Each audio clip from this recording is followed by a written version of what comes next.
Nisam ja, bre, krava da jedem kabastu hranu.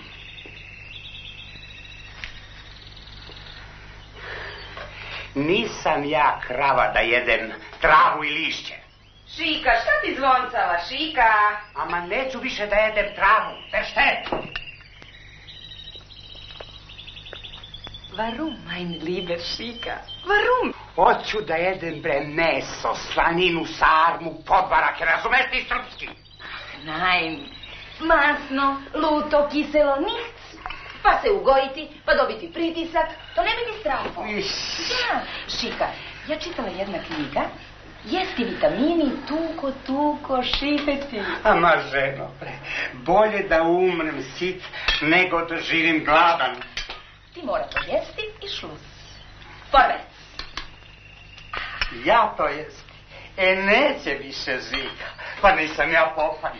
Ne znam, Šika, što se ti ljutila? Ja se ljutila što kenjala ko plovka. Kenjala? Was ist das?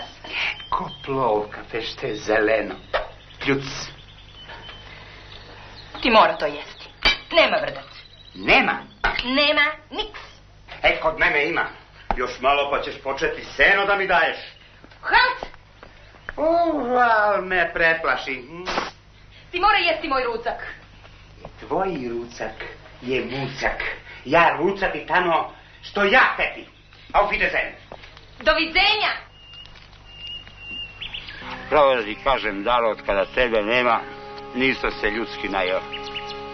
Sad tek vidim šta si mi ti značila u životu. A mnogo si bila brljiva. Mnogo.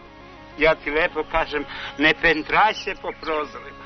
A ti hoćeš da se sve cakli. Pa još pritisla kasetofon do daske pa na prozoru. A žica.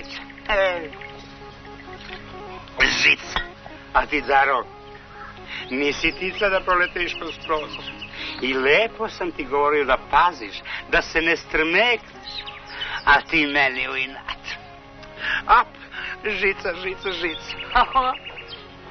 Naši, Daro, da ne mogu nikada zaboravim tvoje sane. A kad se setim tvoje gibavice, krstavi mog, trbu me zaboli. Bože. Ti si to sve meni namerno. Da mi dokažeš tvoju vrednost. Pale, sad sam vidio i osetio, ali nisi morala toliko da mi dokazuješ.